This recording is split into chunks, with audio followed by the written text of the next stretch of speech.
জায়েদ বিন হারেসাকে নিয়ে আল্লাহর নবী নূরুল নবী রাসূলুল্লাহ তায়েফের মাটিতে একাধারে 10 দিন ধরে ইসলাম প্রচার করেছিলেন। তায়েফের মানুষেরা কেউ ইসলাম গ্রহণ করলো না। রাসূলুল্লাহকে এতবার মেরেছিলেন, আল্লাহ নবীর সাদা পীরখানটা লাল রঙে পরিণত হয়ে গিয়েছিল। শুধু তাই না, রাসূলুল্লাহর কদম মুবারকটা চামড়ার জুতার ভিতরে আল্লাহর নবীর পা মুবারকটা আটকে গিয়েছিল। রাসূলুল্লাহর পাটা চামড়ার যে মোজার ভিতরে রক্ত জমাট হয়ে পাটা আটকে গিয়েছে। রাসূলুল্লাহ বেহুশ হয়ে গেছেন। আল্লাহ নবীকে নিয়ে জায়েদ বিন হারেসা রাসূলুল্লাহকে কাঁধে করে নিয়ে তায়েফ থেকে বেরিয়ে এসেছেন। তায়েফে থেকে বেরিয়ে এসে একটি আঙ্গুর বাগান, রাবেয়ার 2 ছেলে, একটি ছেলের নাম হলো শায়বা আর একটি ছেলের নাম হলো উতাইবা। এই শায়বা উতাইবার একটি আঙ্গুর বাগান ছিল। ওই আঙ্গুর বাগানের ভিতরে জায়েদ বিন হারেসা রাসূলুল্লাহকে নিয়ে জমিনে শুইয়ে দিয়ে আল্লাহ নবীর মাথা মোবারকটা নিয়ে কোলের উপরে করে নিয়ে জায়েদ বিন হারেসা ঝরঝর করে কেঁদে ফেলেছিলেন। ও রব্বুল আলামিন আল্লাহ পাক, আমি জায়েদ বিন হারেসা যদি মারা যায় ইসলামের কোনো ক্ষতি হবে না। ও রব্বুল আলামিন আল্লাহ পাক, আমি জায়েদ বিন হারেসা যদি মারা যায় আপনার কোরআনের কোনো ক্ষতি হবে না, হবে না, হবে না। তবে আপনার হাবিব যদি মারা যায় আল্লাহ আপনার দ্বীনের ইসলামের বড় ক্ষতি হয়ে যাবে। আল্লাহ, আমি জায়েদ বিন হারেসা যদি মারা যায় ইসলামের বড় ক্ষতি হবে, দ্বীনের ক্ষতি হবে, কিন্তু আপনার হাবিব যদি মারা যায় ইসলামের বড় ক্ষতি হবে। জায়েদ বিন হারেসা রাসূলুল্লাহকে কোলে করে নিয়ে টপ টপ টপ টপ করে চোখের পানিটা পড়ে আর বলতে লেগেছেন, অত ইসু মান তাশা অত জিল্লু মান তাশা বিয়াদিকাল খায়র ইন্নাকা আলা কুল্লি শাইইন কাদির তুলিজুল লাইলা ফিল নাহারে ওয়া তুলিজুন নাহারা ফিল লাইলি ওয়া তুখরিজুল হাইয়া মিনাল মাইয়িতি ওয়া তুখরিজুল মাইয়িতা মিনাল হাই ওয়া তারযুকু মান তাশাউ বিগাইরি হিসাব। ও রব্বুল আলামিন আল্লাহ, আপনি ইজ্জতের মালিক, অত ইজ্জু মান তাশা অত জিল্লু মান তাশা। আল্লাহ আপনি ইজ্জতের মালিক, আল্লাহ আপনি বিইজ্জতের মালিক। আল্লাহ আপনি ইজ্জতের মালিক, আবার আপনি বিইজ্জতের মালিক। আল্লাহ আপনার কাছে সর্বশক্তি বিরাজমান। আল্লাহ আপনি সর্বশক্তির অধিকারী হলেন। আল্লাহ আপনি, ও রব্বুল আলামিন আল্লাহ পাক, তুলিজুল লাইলা ফিল নাহারে ওয়া তুলিজুল নাহারা ফিল লাইলি।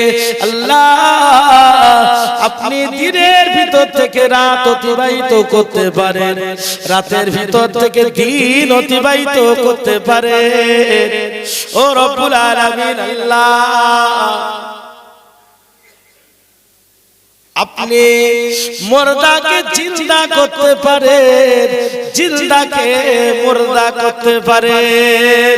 ও রব্বুল আলামিন আল্লাহ, আমি জায়েদ বিন হারেসা আমার হায়াতটা কেটে আপনার হাবিব বিশ্ব নবী রাসূলুল্লাহকে দিয়ে দেন। ইয়া ও রব্বুল আলামিন আল্লাহ, আমার হায়াতটা কেটে আপনি আপনার হাবিবকে দিয়ে দেন। আল্লাহ আমি যায়েদ বিন হারেসা যদি মারা যায় ইসলামের বড় ক্ষতি হবে না, তবে আপনার হাবিব যদি দুনিয়া থেকে চলে যান ইসলামের বড় ক্ষতি হয়ে যাবে। আল্লাহ আপনি রাতের ভিতর থেকে দিন অতিবাহিত করেন, দিনের ভিতর থেকে রাত অতিবাহিত করে। আল্লাহ আপনি মুর্দাকে জিন্দা করেন, জিন্দাকে মুর্দা করেন। অতএব আমি যায়েদ বিন হারেসা আমার হায়াতটা কেটে আপনার হাবিবকে দিয়ে আপনার হাবিবের হায়াতটা বাড়িয়ে দেয়। জোরে হবে না? কি ভালোবেসেছিলেন রাসূলুল্লাহ, যেমন ভালোবেসেছেন যায়েদ বিন হারেসা রাসূলকে তেমন ভালোবেসেছেন। আল্লাহ নবী যায়েদ বিন হারেসার চোখের পানিটা যেমনি রাসূলুল্লাহ জিসমে মোবারকের উপরে পড়েছে, আল্লাহ নবী চোখটা মেলে তাকিয়েছে, যেমনি রাসূলুল্লাহ চোখটা তাকিয়েছে যায়েদ বিন হারেসা রাসূলুল্লাহ জিসমে মোবারকটা জড়িয়ে ধরে আল্লাহ নবী নূরানি বদনে একটা চুমা দিয়ে দিয়েছিলেন। আল্লাহ নবী বলেছিলেন, বাবা যায়েদ বিন হারেসা, ও বাবা যায়েদ বিন হারেসা, একটু কি পানির ব্যবস্থা হবে বাবা?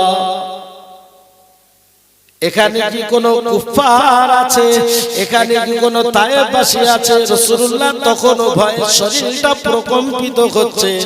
যায়েদ বিন হারেসা বলেছিলেন, ইয়া রাসূলুল্লাহ, ইয়া হাবিবাল্লাহ, এখানে আর কোনো তায়েববাসী নাই।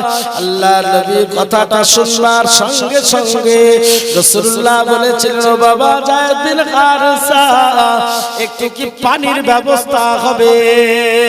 যায়েদ বিন হারেসা রাসূলুল্লাহকে রেখে আঙ্গুর বাগানের ভিতরে প্রবেশ করলেন। ওই আঙ্গুর বাগানটা হলো রাবেয়ার দুই ছেলে, একজনের নাম হলো শায়বা আর একজনের নাম হলো উতাইবা। তাদের একটা রাখাল ছিল, কর্মচারী ছিল, যার নাম হলো আসাদ বিন মাকজুমি। কি নাম বললাম? আসাদ বিন মাকজুমি। যায়েদ বিন হারেসা গুটি গুটি পায়ে যে বললে, ও আসাদ বিন মাকজুমি, হয় একটা আঙ্গুরের থলি আমাকে দাও, না হয় একটা গ্লাসে একটু সিরকা আমাকে দাও। আসাদ বিন মাকজুমি গাছের একটা আপনার আঙ্গুরের দলা একটা থলি যায়েদ বিন হারেসাকে দিলে। যায়েদ বিন হারেসা আঙ্গুরের থলিটা নিয়ে যাচ্ছে, পিছনে পিছনে আসাদ বিন মাকজুমি তিনিও রাসূলুল্লাহ দরবারে হাজির। আল্লাহ নবীর সাহাবা রাসূলুল্লাহর কলিজার টুকরা যায়েদ বিন হারেসা থাকতে না পেরে রাসূলুল্লাহর মুখ মোবারক, মুখের ভিতরে আঙুরটা টিপে টিপে রসটা দিচ্ছে। আল্লাহ নবীর নজরটা পড়ে গেল ওই আসাদ বিন মাকজুমের দিকে।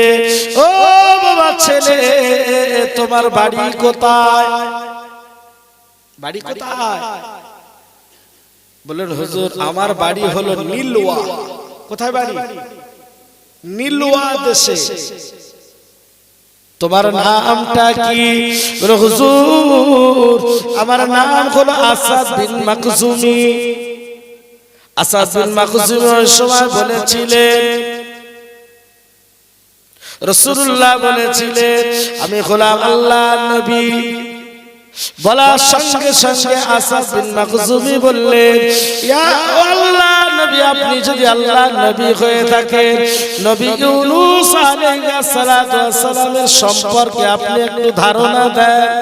আল্লাহ নবী ইউনূসের টোটাল ঘটনাটা বললেন এবং বললেন, আসাদ বিন মাকজুমি, আমিও যেমন নবী, তোমার নবী ইউনূস তিনিও আল্লাহর একজন নবী।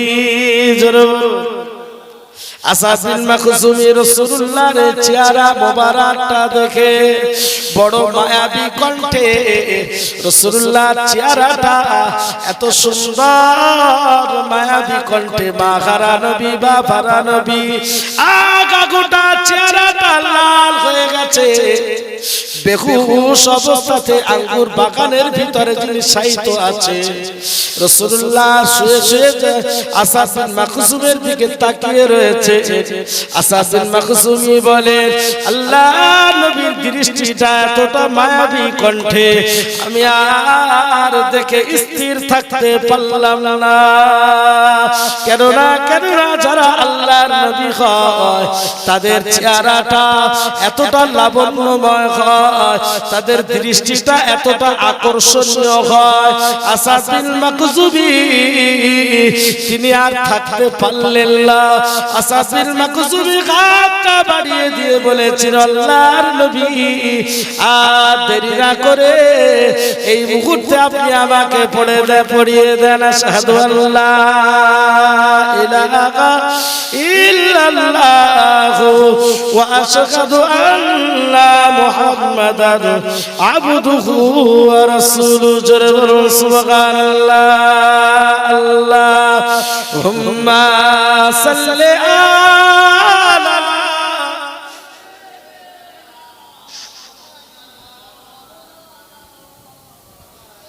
ওয়া আলা আলি সাইয়্যিদিনা।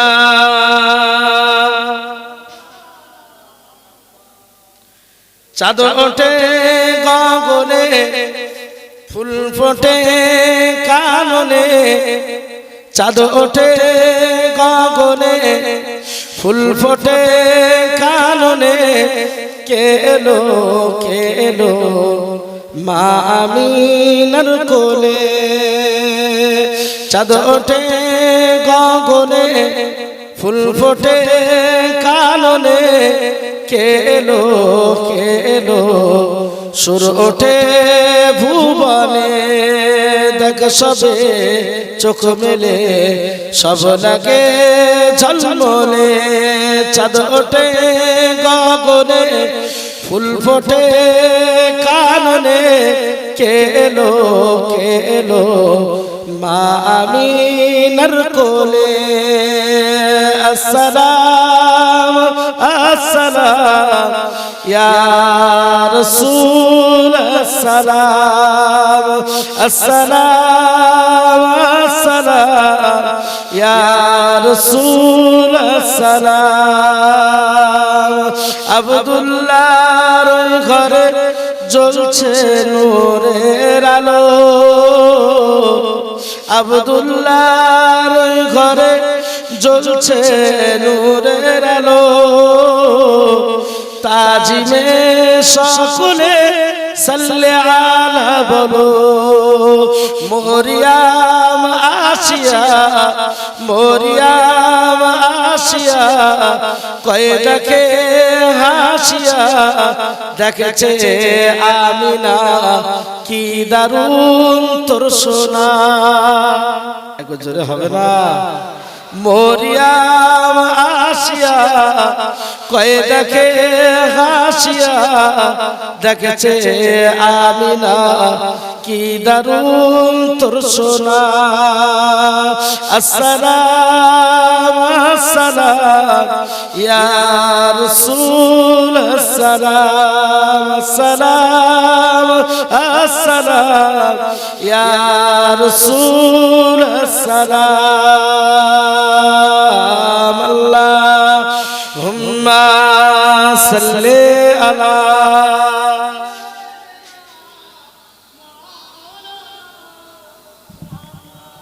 وعلى آل سيدنا।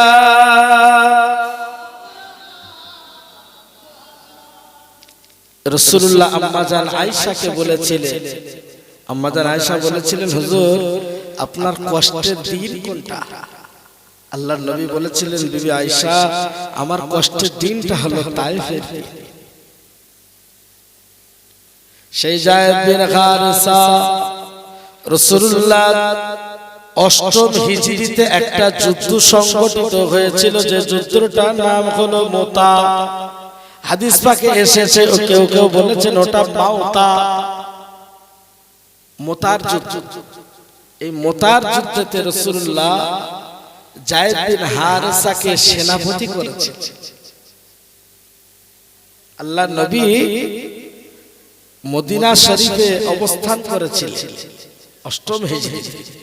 রাসূলুল্লাহ মুতার যুদ্ধের খলিফা তিনজন মুতার যুদ্ধের সেনাপতি রাসূলুল্লাহ করেছিলেন। একজন হলো যায়েদ বিন হারেসা, দ্বিতীয় নম্বরে হলো জাফর বিন আবু তালেব, তৃতীয় নম্বরে আব্দুল্লাহ ইবনে রাওহা। এই তিনজন সাহাবীর নাম রাসূলুল্লাহ ঘোষণা দিয়েছিলেন, তোমাদের কাছে ইসলামের পতাকাটা থাকবে। মুতার যুদ্ধের ময়দানে কাফেরদের সংখ্যা ছিল 3 লক্ষ, 2 লক্ষের অধিক, 3 লক্ষের কাছাকাছি। সাহাবীদের সংখ্যা মাত্র 3000। কত বললাম? 3000। কাফেরদের সংখ্যা 2 থেকে 3 লক্ষ। রাসূলুল্লাহ সেনাপতি 3 জনকে বানিয়েছিলেন। ও বাবা আব্দুল্লাহ ইবনে রাওহা, ও বাবা যায়েদ বিন হারেসা, ও বাবা জাফর বিন আবু তালেব, তোমরা তোমাদের বাড়ি থেকে বিদায় নিয়ে চলে আসো বাবা। আজকের যে ইসলামটা কুলবেড়িয়া এলাকার মানুষেরা মামুলি ব্যাপার মনে করেছে, কোনো ব্যাপার না। মাইক লাইট প্যান্ডেল দিয়ে টাকা দিয়ে ওয়াজ হয়ে যাবে, এরা বাড়িতে শুয়ে শুয়ে আরামে শুয়ে থাকবে, আত্মীয় স্বজন নিয়ে মসজিদে আনন্দে গল্পে তারা রাত যাপন করবে। আর আমরা এসে গলা চিল্লে ফাড়িয়ে যতই বলুক আমরা পরোয়া করি না। ওরা এনআরসির মতন বলছে জলসা, টাকা দিচ্ছি জলসা হবে, আলেম আসবে চিল্লে চিল্লে গলা ফাটিয়ে ওয়াজ করবে, টাকা দেব, অর্থ দেব, সময় দেব না। মানে ওই এসআইআর মানছি না, মানবো না। আল্লাহ বলেছে ওয়াজ কিন্তু বাড়ি নিয়ে যেতে হবে আজকে। ইয়া মাশারাল জিন্নি ওয়াল ইনসি ইসতাতাতু, আল্লাহ বলেছে জিন আর ইনসান দলবদ্ধভাবে তারা যদি আন্দোলন করে, আল্লাহ তোমার শরিয়াত মানছি না, মানবো না। আল্লাহ বলেছে আলাদা একটা জগৎ তৈরি করো, ওখানে যে তোমার মাতব্বরি তুমি খাটাবে। রাসূলুল্লাহ যে কষ্টের বিনিময়ে ইসলাম পৃথিবীর মাটিতে স্থাপিত হয়েছে, পৃথিবীর মানচিত্রের স্থান হয়ে আছে ইসলামটা, যাদের রক্তের বিনিময়ে।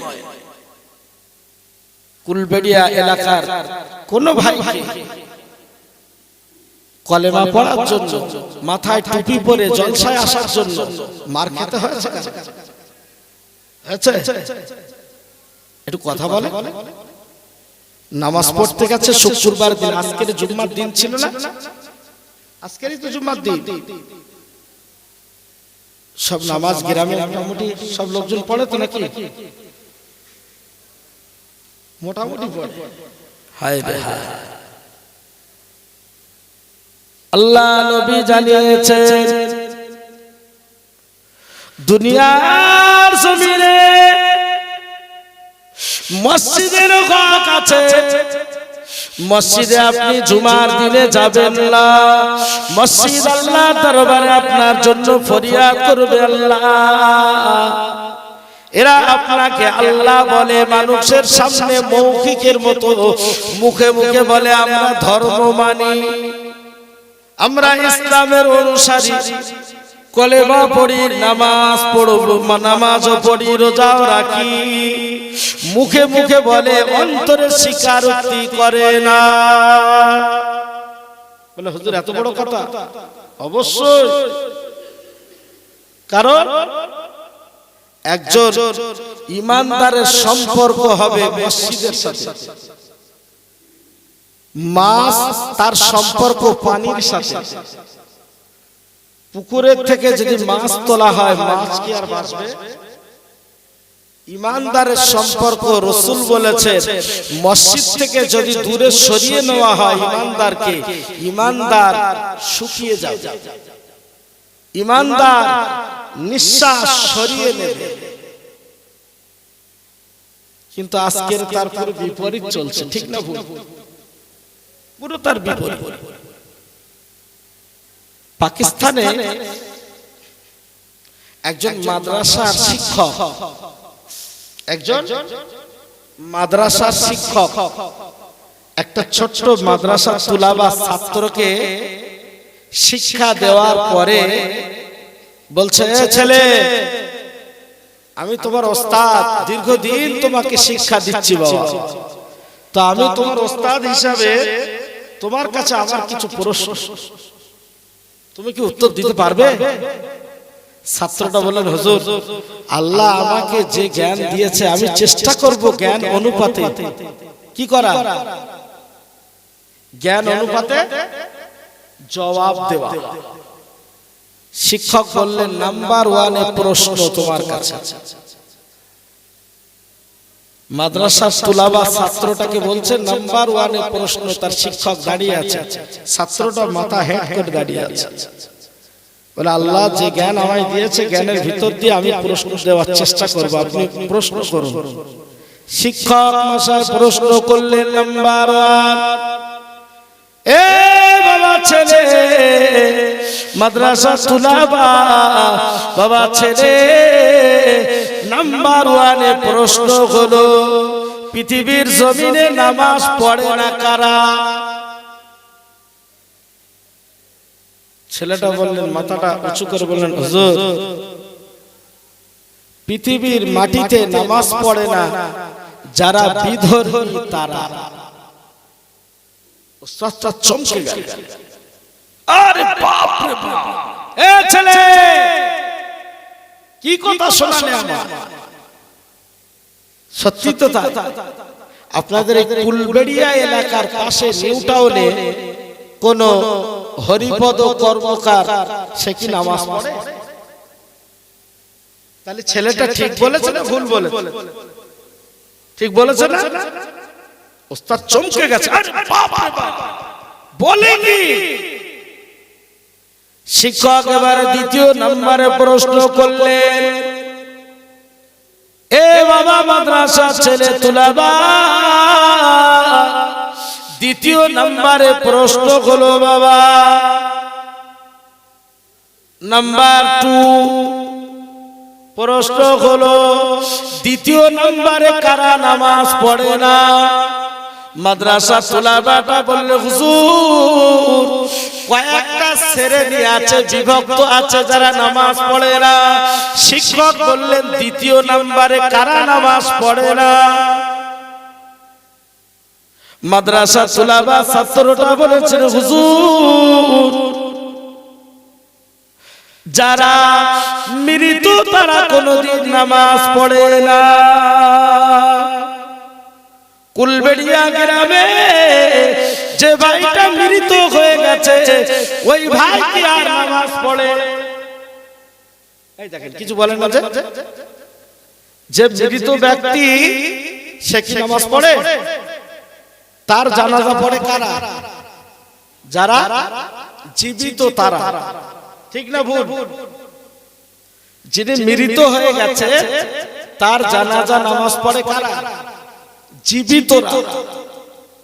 শিক্ষক বলেন, বাপ রে বাপ, বলে এটা তো সত্যি বাস্তব, যে মৃত হয়ে গেছে সে তার জীবনে নামাজ পড়ে না। পড়ে? যে মারা গেছে সে নামাজ পড়ে? তার জানাজা যারা জীবিত তারা পড়ে।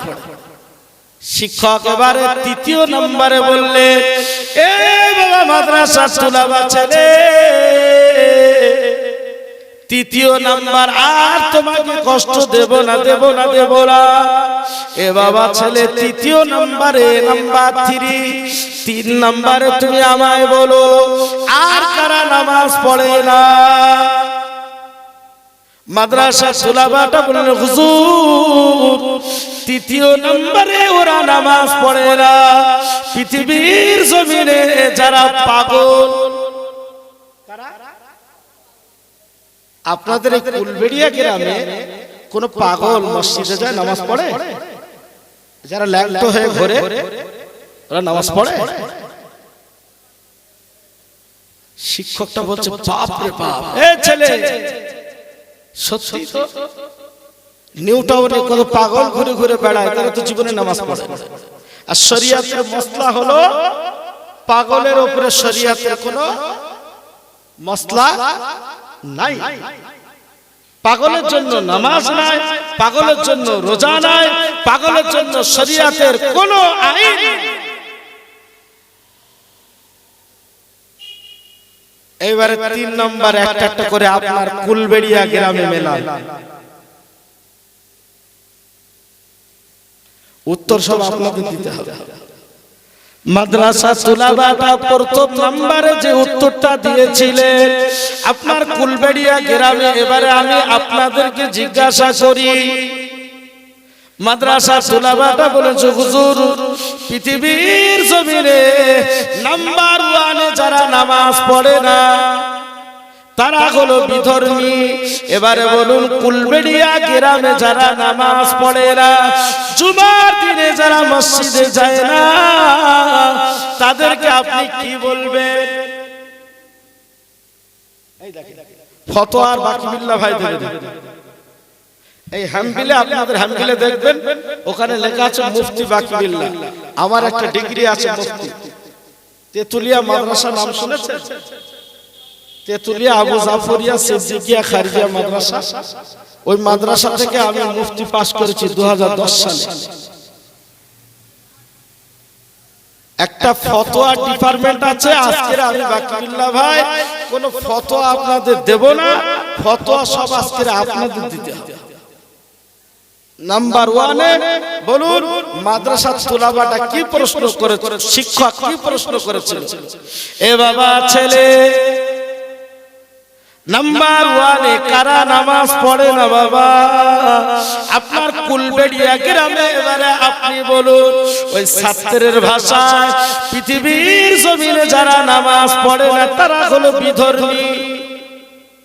কুলবেড়িয়া গ্রামের ছেলেরা, নওজোয়ান তরুণেরা যারা মসজিদ রুকু হয় না জুমার দিনে, কারণ জাফর বিন আবু তালেব জানেন আমার পরে একজন সেনাপতি আবার নিয়োগ দিচ্ছে রাসূলুল্লাহ, তার মানে আমার শহীদ হওয়াটা অনিবার্য। আব্দুল্লাহ ইবনে রাওহা বলছেন আমার পরে রাসূলুল্লাহ আরেকজন সেনাপতি নিয়োগ দিচ্ছেন, তার মানে আমার শহীদ অনিবার্য। আর যায়েদ বিন হারেসা বলছেন আমার পরে রাসূলুল্লাহ বললেন এই 3 জন সেনাপতি যখন শহীদ হয়ে যাবে, তৃতীয় নম্বরে তোমাদের ভিতরে যে সবথেকে শক্তি রাখে খালিদ বিন ওয়ালিদ রাদিয়াল্লাহু তাআলা সে সেনাপতি হয়ে যাবে। মানে জাফর বিন আবু তালেব আপনার যায়েদ বিন হারেসা তিনিও মনে করে নিয়েছেন যে আমার নামের পরে রাসূলুল্লাহ যখন আরেকজনের নাম বলেছেন তাহলে আমারও শহীদ অনিবার্য। যায়েদ বিন হারেসা রাসূলুল্লাহ দরবারে জানিয়েছিলেন, আব্দুল্লাহ ইবনে রাওহা তিনি তার বাড়ির দিকে চলে গেলেন। জাফর বিন আবু তালেব সবে বিবাহ করেছেন, তিনি তার বিবির দিকে বাড়ির দিকে চলে গেলেন। যায়েদ বিন হারেসা বলতে লেগেছেন, ইয়া রাসূলুল্লাহ, ইয়া হাবিবাল্লাহ, হুজুর আমার আব্বা মা অনেক দূরে থাকে, অবস্থান করে মদিনার জমিনে। আমার আব্বা বলতে আপনি ছাড়া আমার আর কেউ না।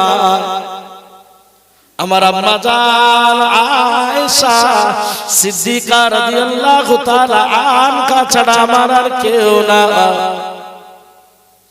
আল্লাহ নবীর সাহাবা রাসূলুল্লাহ লাদে জিগার যায়েদ বিন হারেসা আম্মার কাছে চলে গেলেন। আম্মা জান আয়েশা সিদ্দিকা রাদিয়াল্লাহু তাআলা আনহার গৃহে প্রবেশ করলেন। ও মা আয়েশা সিদ্দিকা রাদিয়াল্লাহু তাআলা আনহা মুতার যুদ্ধের ময়দানে আল্লাহর নবী আমাকে সেনাপতি করেছেন। মা ও মা জননী মা, আপনি আমাকে বিদায় জানিয়ে দেন। আম্মা জান আয়েশা সিদ্দিকা রাদিয়াল্লাহু তাআলা আনহা দীর্ঘদিন ধরে যায়েদ বিন হারেসাকে দেখেছে। যায়েদ বিন হারেসার উসওয়া হাসানাটা, তার চরিত্রটা এত সুন্দর। কেননা বিশ্বনবী রাসূলুল্লাহ আম্মা জান আয়েশা সিদ্দিকা এক ঘরে এক কম্বলের ভিতরে যখন শুয়ে যেতেন, আর যায়েদ বিন হারেসা ছোট বয়সে তিনি ওই কম্বলের ভিতরে ঢুকে যেতেন। ওই অবস্থাতে আল্লাহর দরবার থেকে আল্লাহর ফেরেশতা জিবরাইল আলাইহিস সালাম রাসূলুল্লাহ দরবারে আয়াত নিয়ে হাজির হয়েছে। জোরে হবে না? কতটা পবিত্র অবস্থায় থাকতে সেই যায়েদ বিন হারেসাকে আম্মা জান আয়েশা বিদায় দিচ্ছে। জজ্জার করে কাঁদতে কাঁদতে আম্মা জান আয়েশা সিদ্দিকা রাদিয়াল্লাহু তাআলা আনহা বিদায় দিচ্ছে। আল্লাহ নবী তিনিও বিদায় দিচ্ছেন। ওদিকে জাফর বিন আবু তালেব সবে বিবাহ করেছে, নবদম্পতি সবে বিবাহ করেছে। ঘরের ভিতরে ওনার বিবি সাহেবা আল্লাহর কোরআন শরীফ তেলাওয়াত করতে লেগেছে। দরজার বাইরে যে জাফর বিন আবু তালেব সালাম প্রদান করলেন, আসসালামু আলাইকা ইয়া আল বাইত। ঘরের ভিতর থেকে কোরআনটা পড়া বন্ধ করে দিয়ে আওয়াজটা শুনে সালামের জবাবটা দিয়ে বলেছিলেন, স্বামী যান কি খবর নিয়ে এলেন? রাসূলুল্লাহ লাদে জিগার রাসূলুল্লাহ সাহাবা যায়েদ বিন আপনার জাফর বিন আবু তালেব বলেছিলেন, ও বিবি সাহেবা আমি জাফর বিন আবু তালেব রাসূলুল্লাহ আমার নামটা মুতার যুদ্ধে দ্বিতীয় নম্বরে ঘোষণা করেছেন। সেনাপতি দ্বিতীয় নম্বরে ঘোষণা করবার কারণে আমি হলাম মুতার যুদ্ধের দ্বিতীয় নম্বর সেনাপতি। তোমার কাছে আমি বিদায় নিয়ে এসেছি, বিদায় নিতে এসেছি। ও বিবি, তোমার যদি কোনো হক থাকে তুমি আমাকে মিটিয়ে দাও, ক্ষমা করে দাও। আল্লাহ যদি আমাদের আবার দেখা করার হাসরের ময়দানে দেখা হয়ে যাবে। বিবি সাহেবা ঘর থেকে কাঁদতে কাঁদতে বলেছিলেন, ও স্বামী জান জাফর বিন আবু তালেব, সবে আপনার আমার বিবাহ হয়েছে, বেশি দিন হয় না, সবে মাত্র বিবাহ হয়েছে। দুইজনের ভিতরে এখনো মেল বন্ধন পর্যন্ত হয় না। আপনাকে আমি ভালো করে চিনি না, আপনিও আমাকে ভালো করে চেনেন না। একটা বারের জন্য আপনি যদি একটু ঘরের ভিতরে প্রবেশ করতে, আমি আপনাকে জনমের মতো একটু দেখে নিতাম। ও স্বামী জান জাফর বিন আবু তালেব, যাতে করে আমি হাসরের ময়দানে মাশারে আমি আমার স্বামী জাফর বিন আবু তালেবকে দেখে এক বাক্যে যেন চিনতে পেরে যেতাম। স্বামী জান দেখলে যদি ঘরের ভিতরে আমি যাই, আমার নববিবাহ করা স্ত্রী তাকে দেখে আমার জানে মায়া এসে যাবে। না না না না না, রাসূলুল্লাহ থেকে বিবির ভালোবাসাটা বেশি হয়ে যাবে, সময় চলে যাবে। আল্লাহ নবীর ভালোবাসা থেকে বিবির ভালোবাসাটা বেশি হয়ে যাবে। না না না না না না না না, ও বিবি সাকিবা, আমি ঘরের ভিতরে যাব না যাব না যাব না। আল্লাহ যদি গাজী করে ফেরান, দুনিয়ার জমিনে আপনার সাথে আমার দেখা হয়ে যাবে। আর যদি না ফেরান, শহীদ যদি আমি হয়ে যাই, ও বিবি জান, হাসরের ময়দানে মাশারে আল্লাহ পাক যদি দেখা করান, হাসরের ময়দানে তোমার সাথে আমার দেখা হয়ে যাবে। কি ভালো রাসূলকে তারা বেসেছিল। আজকে আমরা হায়রে হায় দুদিনের কারিমা কারিশমা, এরা মেয়েদের লীলা খেলায় পড়ে নওজোয়ান যুবকেরা আজকের রাসূল ভোলা হয়ে গেলে, কোরআন ভোলা হয়ে গেলে, সুন্নতকে একেবারে সুন্নতের পেরবিকে লাথি মেরে এরা সব বিদেশি পেলিয়াদের মতো চুল কেটেছে। রাসূলের সুন্নতের পেরবি এরা করে না করে না করে না। বিদেশের প্লেয়াররা যে পোশাক পরিধান করে, আমার আপনার ঘরের ছেলেরা সেই পোশাক ছাড় তারা গ্রহণ করেছে। ঠিক না? বড় ভুল বলছি বাপ। এই ইসলামটা এমনি এমনি আসে না। এ সোনার বাপেরা, নওজোয়ান তরুণীরা, বাজানেরা, আব্দুল্লাহ ইবনে রাওহা ঘরে যে বিবি সাকিবাকে বলতে লেগেছে, ও বিবি সাকিবা, ও বিবি সাকিবা, দীর্ঘদিন আমি তোমার সাথে বসবাস করেছি, একই ছাদের তলায় জীবন যাপন করেছি, কোনো ভুল ত্রুটি যদি হয়ে যায়, ও বিবি সাকিবা, আমাকে তুমি ক্ষমা করে দাও। কেন না কেন না, এই মুতার যুদ্ধের ময়দানে আল্লাহর নবী আমাকে ৩য় নম্বর সেনাপতি করেছে। ও বিবি সাকিবা, আমার কাছে যদি কোনো হক থাকে, তুমি এই পর্যন্ত আমার হকটা পরিপূরণ করে দাও। আর কোনো হক রেখো না, রেখো না, রেখো না। বিবির কাছ থেকে বিদায় দিয়ে নিজের কলিজার টুকরা বেটা বেটিগুলো ময়দানে খেলা করছে। বেটা বেটিদের কাছাকাছি যে আব্দুল্লাহ ইবনে রাওহা ছেলে আর বেটি কন্যার মাথায় হাত বোলাতে লেগেছে। বাচ্চাগুলো বলছে, আব্বা জান, অন্যদিন এত মায়া তো আপনি করেন না।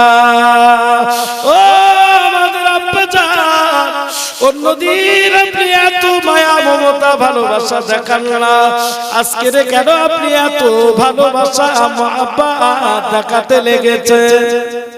আব্বা জান, যদি একটা বারের জন্য একটু কোলে উঠিয়ে নিতেন, আব্বা জান, আমাদের জীবনটা ধন্য হয়ে যেত। আব্দুল্লাহ ইবনে রাওহা বললেন, না না না, বাচ্চাগুলোর আবদার মেনে নিয়ে যদি কোলে নিই, বাচ্চাগুলোর প্রতি মায়া মহব্বত বেড়ে যাবে, রাসূলুল্লাহ চাইতে বেশি মায়া মহব্বতটা বেড়ে যাবে। না না না না না না, বাচ্চাদের মাথায় হাতটা বুলিয়ে দিয়ে আব্দুল্লাহ ইবনে রাওহা দৌড়াতে লেগেছেন রাসূলুল্লাহ দরবারে। জোরে বলুন সুবহানাল্লাহ। পিছন থেকে বাচ্চাগুলো চিল্লাতে লেগেছে, আব্বা জান, একটা বারের জন্য একটু আপনি কোলে উঠিয়ে নেবে। আব্দুল্লাহ ইবনে রাওহা বললে, যদি বাচ্চাগুলো কোলে নি, মায়াটা বেড়ে যাবে, যুদ্ধের ময়দানে যাওয়াটা দেরি হয়ে যাবে। তিনজনেরা ইসলামের সেনাপতি তিনজন ঘোষণা প্রাপ্ত তিনজন সাহাবা যুদ্ধের ময়দানে মুতার যুদ্ধের ময়দানে চলে গেছে। মুতার ময়দানে বিশ্বনবী রাসূলুল্লাহ এমন করে নিজের চাদর মোবারকটা পেতেছিলেন মুতার যুদ্ধের জন্য। ও সাহাবায়ে কিরামেরা, আমার এই রুমাল মোবারকের উপরে তোমরা কিছু অর্থ দাও।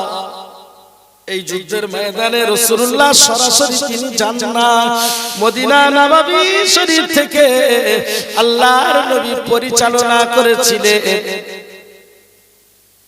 মানে প্রতিনিধি তিনি নিয়োগ করে দিয়েছিলেন, খলিফা নিয়োগ করে দিয়েছিলেন, যুদ্ধের সেনাপতি নিয়োগ করে দিয়ে রাসূলুল্লাহ মদিনা নববী শরীফ থেকে এই মুতার যুদ্ধটা তিনি পরিচালনা করেছিলেন।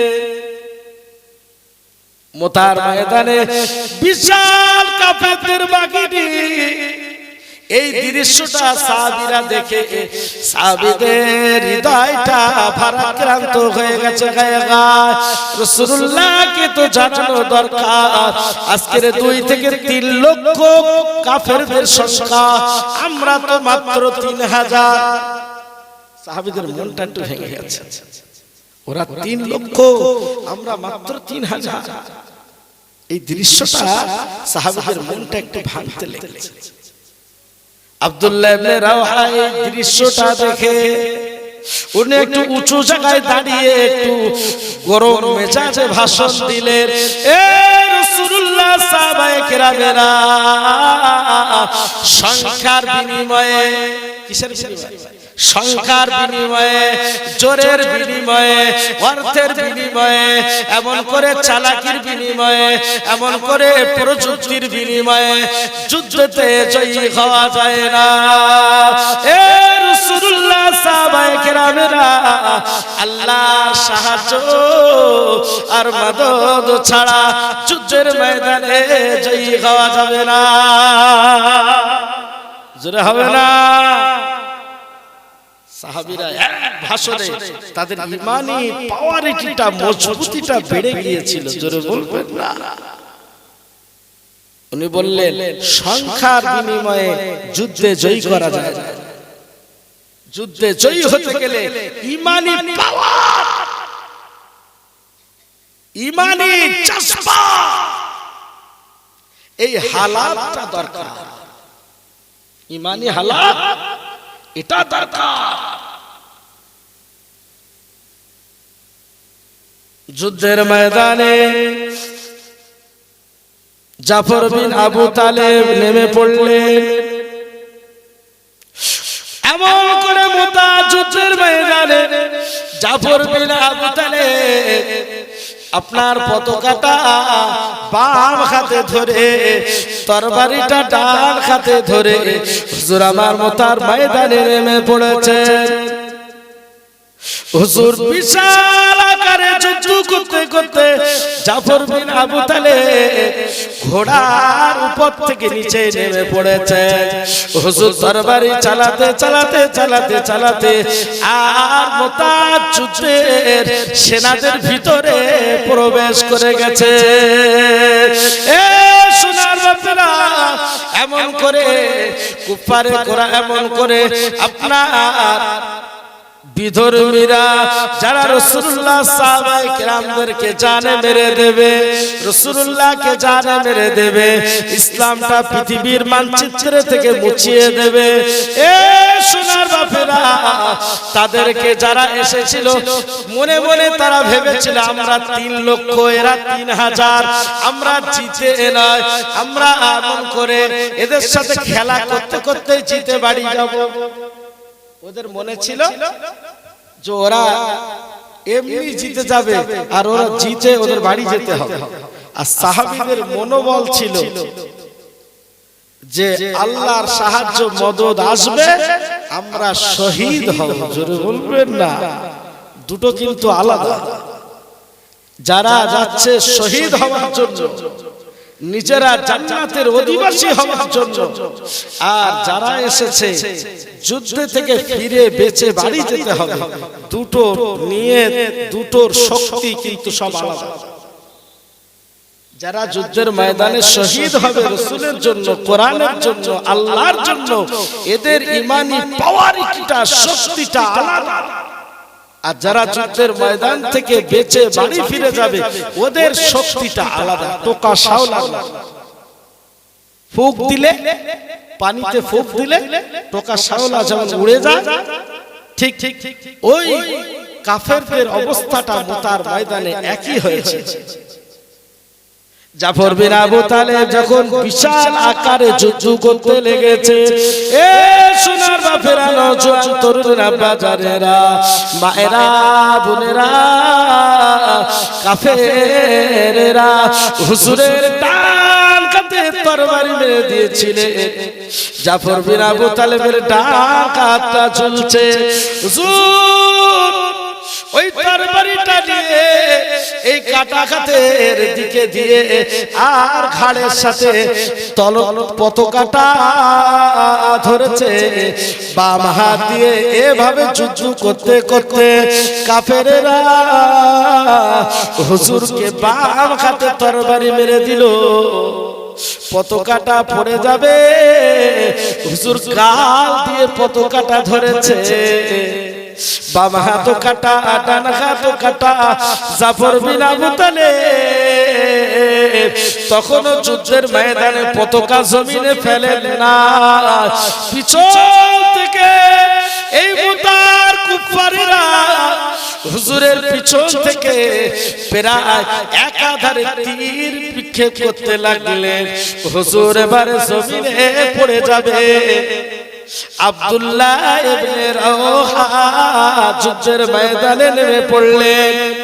দ্বিতীয় সেনাপতি আব্দুল্লাহ ইবনে রাওহা পতাকাটা পড়ে যাবার আগে আগে যে পতাকাটা ধরে বাম কাঁধে রেখে ডান কাঁধ দিয়ে হুজুর তরবারি চালাতে লেগেছে। একটা সময় এমন হয়েছে গোটা মোতার যুদ্ধের ময়দানটা একটা সাইড রাসূলুল্লাহ সাহাবায়ে কেরামেরা ফাঁকা করে দিয়েছে। জোরে হবে না? এ সোনার বাপেরা, নওজোয়ান তরুণেরা, ওরা দেখলো মুসলমানদের সাথে পারা যাবে না, যাবে না। দূর থেকে আপনার শিলাবৃষ্টির মতো তীর নিক্ষেপ করতে লেগেছে। এমন করে আব্দুল্লাহ ইবনে রাওহা গোটা শরীরে 70-72টা তীর কেটে গিয়েছিল। হুজুর এই অবস্থায় জমিনে পড়ে যাবেন, আর শরীর চলছে না, শরীরে তীর বিদ্ধ হয়ে গেছে, পতাকাটা জমিনে পড়ে যাবে। ঠিক এমত অবস্থায় রাসূলুল্লাহর কলিজার টুকরা সাহাবা যায়েদ বিন হারেসা নেমে পড়লেন। যায়েদ বিন হারেসা যে তরবারিটা ডান হাত দিয়ে নিয়েছেন, এমন করে বাম হাতে পতাকা নিয়ে যুদ্ধের ময়দানে, মোতার ময়দানে যুদ্ধ করতে লেগেছেন। হুজুর যুদ্ধ করতে করতে করতে করতে একটা সময় এসেছে, যায়েদ বিন হারেসা উঠে আপনার ঘোড়ার উপর থেকে নিচে নেমে পড়েছেন। আর ওদের দিক থেকে যে ঘোড়াগুলো আসছে, ওই ঘোড়ার পায়ে ছোট ছোট তরবারি মারছে, ঘোড়াগুলো নিচে পড়ে যাচ্ছে, যে কুফারেরা নিচে পড়ে যাচ্ছে। হুজুর তরবারি দিয়ে তাদেরকে জাহান্নামে পাঠাতে লেগেছে। জোরে বলুন সুবহানাল্লাহ। এ সোনার বাপেরা, এমন করে মোতার ময়দানটা প্রায় ফাঁকা হতে লেগেছে। ওরা দেখলো মুসলমান, এরা তো বীর, এরা তো বাঘের বাচ্চা গায়ে গায়, এদের শরীরে এত তাকত, এরা শত শত শত শত কুফারদেরকে মেরে তাপট করে গোটা ময়দানটা ফাঁকা করে দিতে লেগেছে। জোরে হবে না? কি মানে জজবাত! যায়েদ বিন হারেসা হুজুরের এই দৃশ্যটা দেখে আপনার এমন করে মোতা যুদ্ধের ময়দানে কুফফারদের এই চিত্রটা দেখে ওরা হুজুরের পিছন থেকে আক্রমণ করা শুরু করেছে। যায়েদ বিন হারেসা গোটা শরীরে পিছন থেকে আপনার হাতের বাজুর উপরে তরবারি চালিয়েছে। হুজুরের ডান হাতটা কেটে গেছে, ঝুলে গেছে, ডান হাতটা আর উঁচু করতে পারছেন না। হুজুর বাম হাত দিয়ে যুদ্ধ করছে, এমন করে ডান হাতটা অসুবিধা হচ্ছে বলে হুজুর আমার ডান হাতটা চেটে ছিঁড়ে ফেলে দিয়েছে, আর ঘাড়ের সাথে পতাকাটা ধরে বাম হাত দিয়ে যুদ্ধ করতে লেগেছে। এই দৃশ্যটা দেখে হুজুরের অপর দিক থেকে তীর আসতে লাগলো। যায়েদ বিন হারেসা গোটা শরীরে তীর প্রায় ৬২টার অধিক তীর নিক্ষেপ হয়েছে। হুজুর আর চলতে পারে না, ইসলামের পতাকাটা জমিনে পড়ে যাবে। ঠিক ওই সময় খালিদ বিন ওয়ালিদ রাদিয়াল্লাহু তাআলা আনহু যুদ্ধের ময়দানে হাজির হয়ে গেছে। জোরে বলুন সুবহানাল্লাহ। এই খালিদ বিন ওয়ালিদ যুদ্ধের ময়দানে ঝাঁপিয়ে পড়ে এমন করে ইসলামের পতাকাটা নিয়ে মুতার যুদ্ধের ময়দানে জমিনে পুঁতে দিয়েছিলেন। জোরে বলবেন না। খালিদ বিন ওয়ালিদ রাদিয়াল্লাহু তাআলা আনহুর হাতে আল্লাহ পাক এই মুতার যুদ্ধের বিজয়টা খালিদ বিন ওয়ালিদ রাদিয়াল্লাহু তাআলা আনহু হুজুরের হাতে আল্লাহ জয় করিয়ে দিয়েছিলেন। একটা রাতে এসেছে খালিদ বিন ওয়ালিদ হুজুর এমন করে তরবারি মারছে, তিনি একা প্রায় ৩-৪ হাজার কুফফারকে তিনি জনমের মতো জাহান্নামে পাঠিয়েছেন। হুজুর ওই খঞ্জর তরবারিগুলো মারছে, তরবারিগুলো ভেঙে যাচ্ছে। হুজুর পিছন থেকে তরবারি এভাবে নিতে নিতে ৯খানা তরবারি তিনি কুফফারদের বিরুদ্ধে তিনি ভেঙেছিলেন। জোরে বলুন সুবহানাল্লাহ। খালিদ বিন ওয়ালিদ রাদিয়াল্লাহু তাআলা হুজুরের একটা বড় কৌশল ছিল, তিনি উটের উপর থেকে ঘোড়ার উপর থেকে আচমকা নিচে নেমে পড়তেন।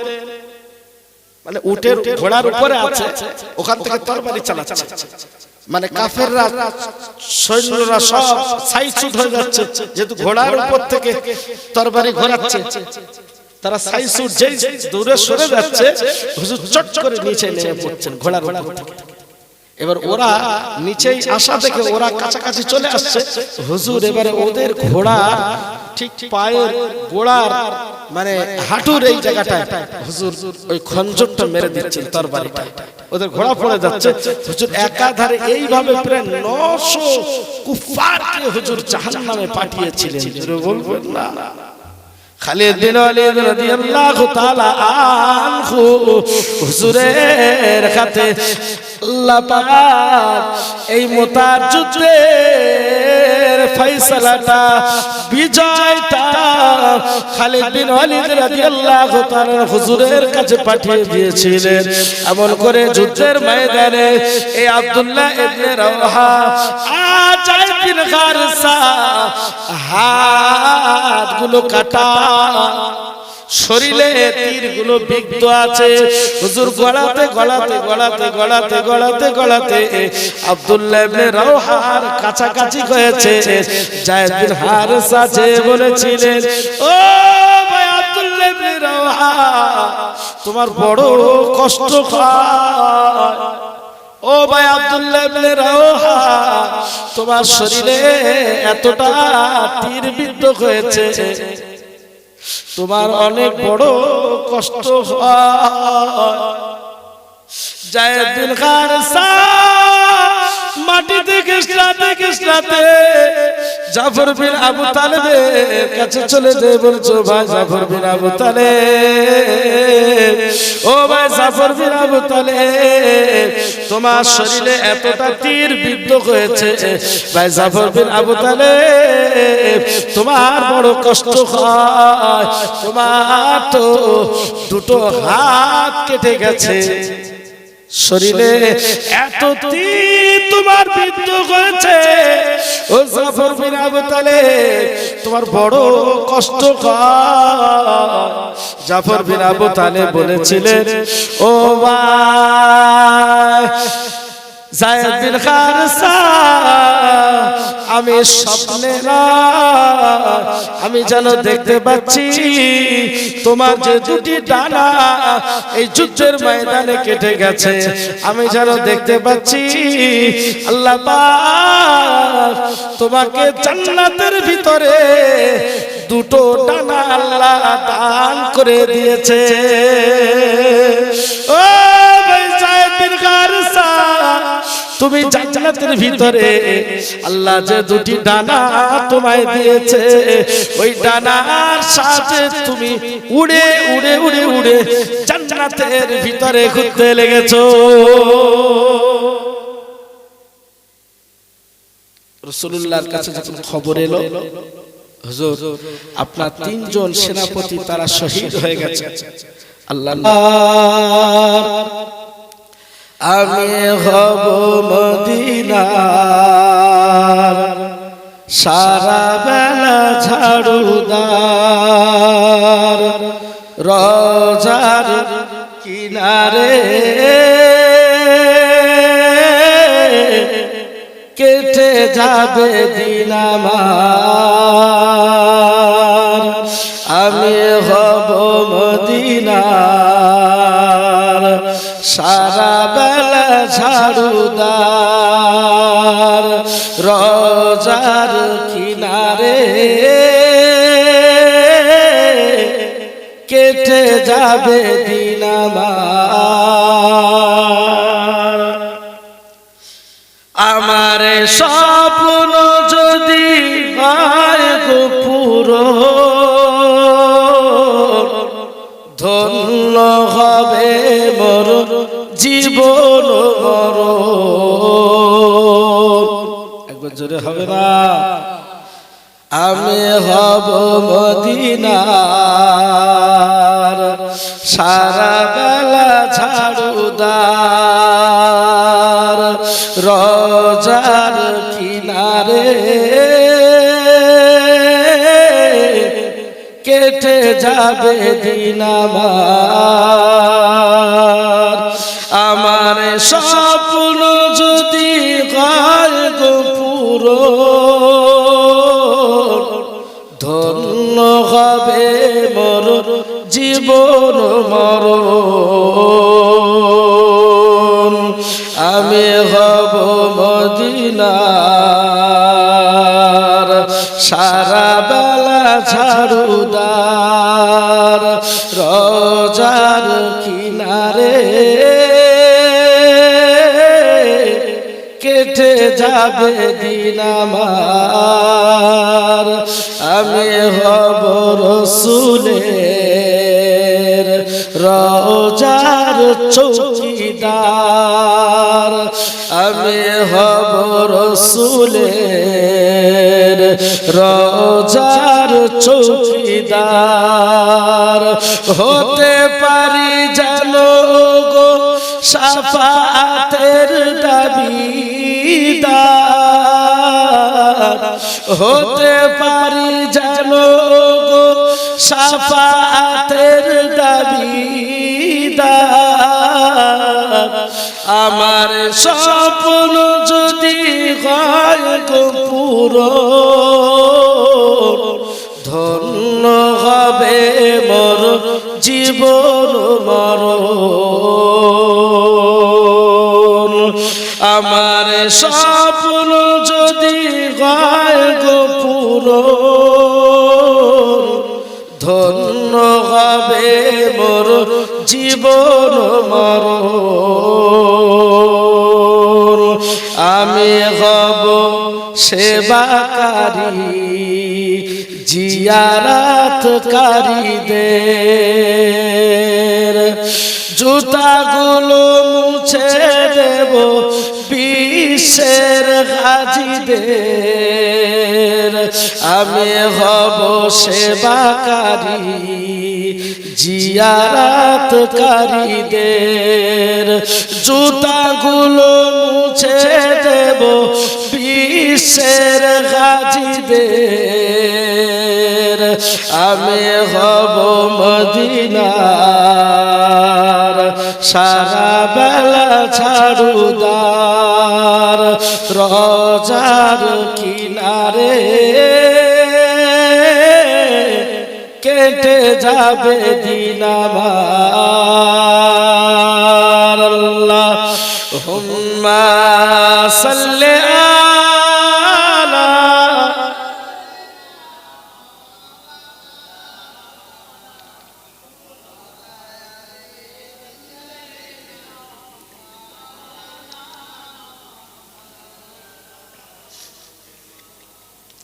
ইসলামটা এত সহজে আসে অনেক কষ্টের বিনিময়ে সাহাবীদের রক্তের বিনিময়ে ইসলামটা পৃথিবীর মাটিতে এসেছে। এ যুবক কুলবেড়িয়া এলাকার মা ও বোনেরা, আপনার ঠাট্টা তামাশা আপনার বেইজ্জতির কারণে যদি ইসলামের ক্ষতি হয়, হাসরের ময়দানে আসামির কাঠগলায় আপনাকে দাঁড় করাবে, রাসূলুল্লাহর সামনে কি জবাব দেবে? আল্লাহ নবী জানিয়েছে, কোরআন যখন অবহেলিত হবে, কোরআন অপমাননা হবে, রাসূলুল্লাহ হাদিসের বেইজ্জতি হবে, রাসূলুল্লাহ সুন্নতের সাথে যখন বেইজ্জতি হবে, মুসলমানরা শরীয়তের যখন পরোয়া করবে না, শরীয়তের ধার ধারবে না, কলেমার ধার ধারে না, নামাজের ধার ধারে না, শরীয়তের এরা ধার ধারে না। এ সোনার বাপেরা, আল্লাহর নবী জানিয়ে দিয়েছে, ঠিক ওই সময়ে পৃথিবীর জমিনে আল্লাহ পাক ওই জাতির উপরে অত্যাচারী বাদশা নিয়োগ করে দেবে। এখন মোদী সরকার এ খুব রহম করনেওয়ালা সরকার নাকি?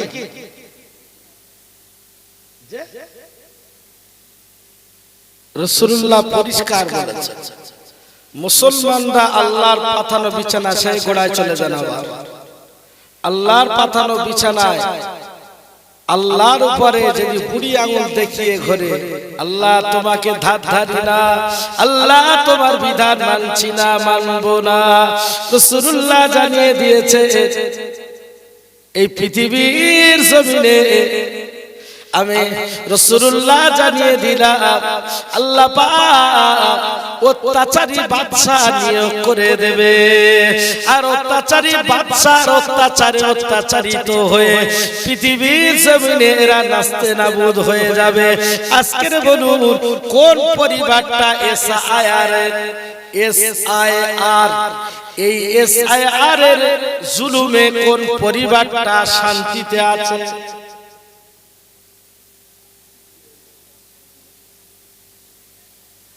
রাসূলুল্লাহর হাদিসের সাথে মিলছে তো?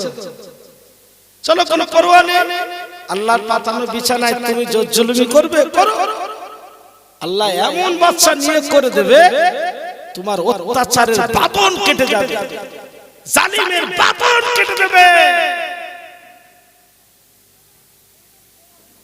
মক্কার মাটিতে আল্লাহ নবী গোটা মক্কাবাসীরা কেউ আর ঈমান আনছে না। রাসূলুল্লাহর হৃদয়টা ভারাক্রান্ত। আল্লাহর নবী নূর নবী রাসূলুল্লাহ নিজের একটি চাচাতো ভাই, যার নাম হলো আকিল। কি নাম? আকিল। আকিলের বাড়িতে রাসূলুল্লাহ গেছে। ও ভাই আকিল, ও ভাই আকিল, একটু বাড়ির বাইরে শোভা আমার চাচা জান আবু তালেব তিনি দুনিয়ার জমিনে এতদিন আমার রাহবার হিসাবে ছিলেন, আমাকে দেখভাল তিনি করতেন। ও মায়াকিল, আজকের এই মক্কার মাটিতে চাচা আমার নাই, আজকের মক্কার জমিনে আমি মুহাম্মাদুর রাসূলুল্লাহ আজকের বাফারা বাখারা আমার চাচার ছত্র ছায় আমি থাকতাম, চাচা আমার আজ নাই। ও ভাই আকিল, মক্কার মানুষের আমার বড় দুশমন হয়ে গেছে, আমাকে জানে মেরে দেবে। মক্কার মানুষেরা রাসূলুল্লাহকে তখন জানে মারার হুমকি দিচ্ছে। ঠিক ওই পিরিয়ডে যখন রাসূলুল্লাহ চাচা আবু তালেব যিনি রাসূলুল্লাহকে আটার মতন জড়িয়ে রেখেছিলেন, সেই চাচাও বিদায় নিয়েছে, রাসূলুল্লাহকে পেলে জান মেরে দেবে তারা। আল্লাহর নবী ঠিক ওই সময় তার চাচাতো ভাই যার নাম আকিল, সে এখনো ঈমান আনেনি, সে এখন ইসলাম গ্রহণ করেন। কিভাবে রাসূল, কি সাইকোলজি রাসূল তৈরি করেছে দেখুন। ইসলামটা তো এমনি এমনি আসেনি। রাসূলুল্লাহ উসওয়ায়ে হাসানাটা, রাসূলুল্লাহর মুজিজাটা এমন ভাবে তিনি মানুষের মাঝে ইসলামটা তুলে ধরেছে, মানুষ মানতে রাসূলুল্লাহর মহব্বতে ফিদা হয়ে মানতে বাধ্য হয়েছে। জোরে বলবেন না সুবহানাল্লাহ। আকিলকে বলছে, ভাই আকিল, আমার আব্বাও নাই মাও নাই, এই মক্কার মাটিতে আমার চাচা আমার রাহবার ছিলেন, আমার চাচাও চলে গেছে। ও ভাই আকিল, মক্কার মানুষেরা আমাকে পেলে জানে মেরে দেবে। ও ভাই আকিল, একটু ঘরের বাইরে এসো না ভাই, মক্কার মাটিতে আমি একা ঘুরতে পারি না। আকিল ঘরের বাইরে যে এসেছে, আল্লাহ নবী নূর নবী রাসূলুল্লাহ বলেছিলেন, ভাই আকিল চলো না দুই ভাই একটু মরুভূমি প্রান্তরে একটু আগিয়ে যায়। কিছুটা রাস্তা এগিয়ে গেছে, আল্লাহ নবী নূর নবী রাসূলুল্লাহ কিছুটা রাস্তা এগিয়ে যে বললেন, ও ভাই মুহাম্মদ, এই প্রকার রৌদ্র মরুভূমির তাপ, ও ভাই মুহাম্মদ সাল্লাল্লাহু আলাইহি ওয়াসাল্লাম কলিজাটা পানির তৃষ্ণায় যেন ফেটে যেতে লেগেছে। একটু পানি পাওয়া যাবে? আল্লাহর নবী বললেন, এ আকিল, এখানে তো মরুভূমি, পানি দেবো কোথা থেকে? ও ভাই মুহাম্মদ, এই রৌদ্র প্রখর রৌদ্র আমি আর কাটতে পারি না, জীবনটা আমার বেরিয়ে যাবে। ভাই মুহাম্মদ, একটু পানির ব্যবস্থা আমার করে দাও। আল্লাহ নবী বলেছেন, ভাই আকিল, ওই যে পাহাড় দেখা যায়, পাহাড়ের পদদেশে যে পাহাড়কে যে বলো, এ পাহাড়, তোর নবী মুহাম্মদুর রাসূলুল্লাহ এসেছে। ওই নবী বলেছে, তোর পদদেশ থেকে একটু পানি আমায় দাও, আমি মুহাম্মাদের চাচাতো ভাই আকিল একটু পানি পান করব। হবে না? আকিল বলছে, মুহাম্মদ তোমার কি মাথা টাথা গেছে নাকি? পাহাড় আমাকে পানি দেবে? বলো কি? রাসূল বলছেন, আকিল একবার যাও, একবার পাহাড়ের কাছে তুমি যাও, গিয়ে বলো না আমার নামটা, যাও। আকিল বলছে, যখন বারবার বলছে তা একটু যায়। পাহাড়ে যায়, ধানে যে আকিল বলতে লেগেছে, এ মরুভূমি পাকা, তোর নবী মুহাম্মদ সে এসেছে, আর আমি তার চাচাতো ভাই আকিল, আমিও এসেছি, আমার বড়টা পানি পিপাসা পেয়েছে। এ পাগল, তোর নবী বলে দিয়েছে তার নবীর খাতিরে তুই আমাকে একটু পানি পান করিয়ে দে। পাহাড়ের জবানটা খুলে যে ওদিনে বলেছিলেন, পাহাড়ের জবানটা খুলে যে পাহাড় ওদিনে বলেছিলেন, এ আকিল তোমার নবী মুহাম্মদকে যে তুমি বলে দেবে আকুদু হান্নাসু ওয়াল হিজারা। যেদিনে আল্লাহ পাক এই আয়াতটা নাযিল করে দিয়েছে আকুদু হান্নাসু ওয়াল হিজারা, আল্লাহ পাক জাহান্নামের আগুনের ইন্ধনটা, জাহান্নামের আগুনের গতিটা আল্লাহ বাড়ানোর জন্য, জাহান্নামের আগুনটা জ্বালানোর জন্য, গভীর টেম্পারেচারটা বাড়ানোর জন্য আল্লাহ পাক ব্যবহার করবে আকুদু খান্নাস ওয়াল হিজারা।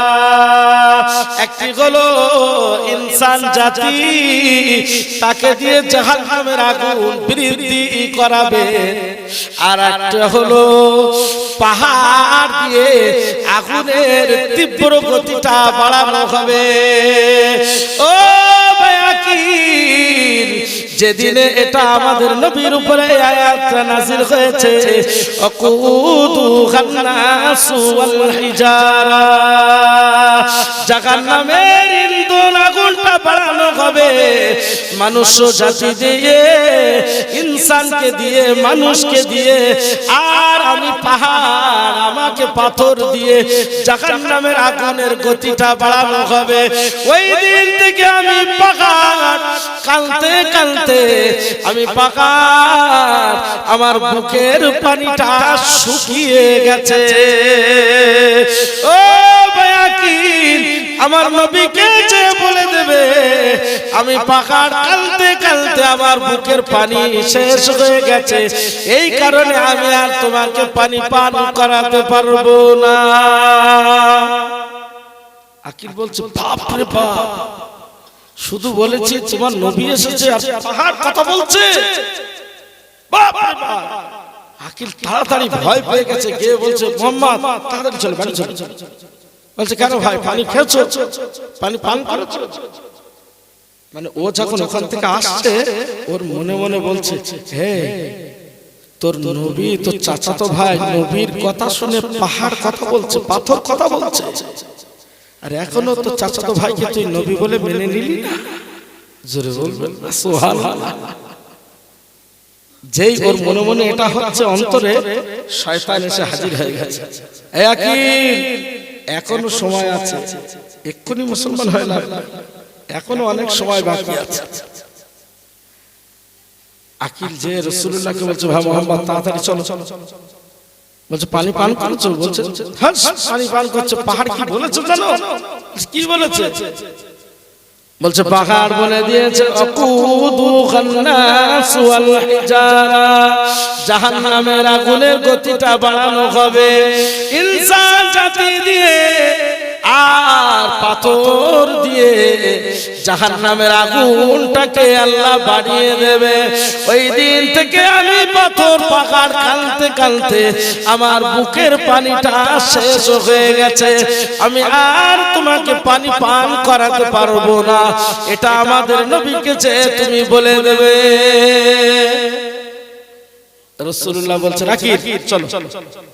তার মানে আল্লাহ নবীর এতটুকু দেখানোর রাসূলুল্লাহর দরকার ছিল, এতটুকু রাসূলুল্লাহর জন্য যথেষ্ট হয়ে গেছে। রাসূলুল্লাহ চলে গেলেন। কিছুদিন পরে আবার আকিলের বাড়ির ধারে এসে দরজার কড়াটা নাড়া দিচ্ছে, ভাই আকিল মানান্তা আনা মুহাম্মাদুর রাসূলুল্লাহ, ভাই আকিল একটু বাইরে এসো ভাই। আকিল বলছে বাবা আগের দিন পাহাড় কথা বলেছে, আজকে আর আমি যাব না। মুহাম্মদ আজকে যাবার কি শোনাবে আর কি দেখাবে তার তো ঠিক না, আগের দিন পাথর কথা বলেছে, আমি আজকে আর যাব না। আল্লাহ নবী বলছেন ও বায়াকির বড় একা হয়ে গেলাম, মক্কার মাটিতে আমাকে মারির হুমকি দেয়। ও ভাই কি একটা বার বেরিয়ে আসো ভাই। ও আসবে না। রাসূলুল্লাহ বারবার বলছে ভাই কি আমি একা হয়ে গেছি, তোমার আব্বা আমাকে কত সঙ্গ দিয়েছে, আমাকে কত ভালোবাসতো, মহব্বত করতো। আকিল একটু বাইরে এসো।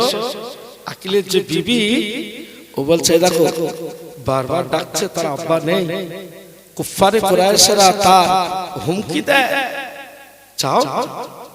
বিবির কথা শুনে দ্বিতীয়বার বেরিয়ে এসে আল্লাহ নবী বললেন ও ভাই আকিল চলো না একটু মরুভূমি প্রান্তরে একটু বেরিয়ে আসি ভাই। কিছুটা রাস্তা যে আল্লাহ নবী বলে বাকি একটু দাঁড়িয়ে যা। ও ভাই আকিল আমি একটু কাঁচা হাজারটা সেরে নি। আল্লাহ নবী আকিল কিন্তু দাঁড়িয়ে দাঁড়িয়ে দেখছে। আল্লাহ নবী কিছুটা দূরে যেয়ে বললেন এ মরুভূমির গাছ, এ মরুভূমির গাছপালা তোরা আমাকে ঘিরে নে। বলার সঙ্গে সঙ্গে মরুভূমির গাছপালাগুলো জমিন থেকে উঠে এসে রাসূলুল্লাহকে ঘিরে গোল করে ঘিরে আল্লাহ নবীকে আড়াল করে দিয়েছে। জোরে হবে না? এই দেখেন একটু বাপ্পাটা মিলে হবে না? নারে তাকবীর, এই আওয়াজ নারে তাকবীর, নারে তাকবীর। সিলসিলা হক ফুরফুরা শরীর, সিলসিলা হক ফুরফুরা শরীর, নারে তাকবীর। রাসূলুল্লাহ যখন বললেন এর যে রাসূলুল্লাহ কাজা হাজারটা সেরে নিয়েছে, রাসূলুল্লাহ কাজা হাজারটা সেরে নিয়ে আল্লাহ নবী বলেন এর যে ইলা মুজাই, এর যে ইলা মুজাই, যে জাত গাছ তোমাদের এরিয়ায় তোমরা চলে যাও। জোরে বলবেন না? বলার সাথে সাথে জমিনের গাছগুলো মাটি থেকে উঠে যে যার স্থানে গিয়ে বসে গেছে। জোরে বলবেন না? এই আকিল কিন্তু দূর থেকে সব দৃশ্য দেখছে। আরে বাবা রে বাবা, মরুভূমির গাছপালাগুলো আমার চাচাতো ভাই মুহাম্মাদের কথা শুনে। জোরে বলবেন না? ও তখন মনে মনে বলছে আকিল এখনো দেরি করছিস, তো চাচাতো ভাইকে মেনে মুসলমান হতে পারছিস না, এখনো দেরি করছিস। দ্বিতীয় জন এসে হাজির হয়ে গেছে। কে? শয়তান। এখনো দেরি আছে, এখনো মুসলমান হচ্ছে, এখনো দেরি আছে। রাসূলুল্লাহ যে বলে না আকিল চলো আজকে আর যাও না, বাড়ি চলে যাও। আল্লাহ নবী কিছুদিন যেতে না যেতে এক সপ্তাহ অতিক্রম করে আবার আকিলের দরগোড়ায় এসে রাসূলুল্লাহ দাঁড়িয়ে গেছে। আল্লাহ নবী রাসূলুল্লাহ আকিলের ঘরের দরজায় যে খিড়কিটা লাড়াতে লেগেছে। ও ভাই আকিল বাড়িতে আছো নাকি ভাই আকিল? আকিল ঘর থেকে বলছে আজ তো আর যাবো না, যাবো না।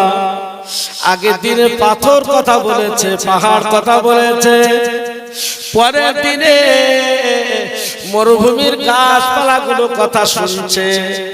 না না আজকে আর যাবো না, যাবো না, যাবো না। আল্লাহ নবী দ্বিতীয়বারে আবার বললেন ও ভাই আকিল একটা বার বেরিয়ে এসো ভাই। আকিল আসবে না। ওনার বিবি বারে বারে বলছো আকিল তোমার চাচাতো ভাই বারবার তোমাকে ডাকে, আর একটা বারের জন্য তুমি যাও। আকিল বেরিয়ে এসেছে। রাসূলুল্লাহ বললেন আকিল আজকের একটু আমরা সকলে আমরা দুই ভাই মিলে বস্তি এলাকার দিকে যাব। কোন দিকে যাব? বস্তি এলাকার দিকে যাব।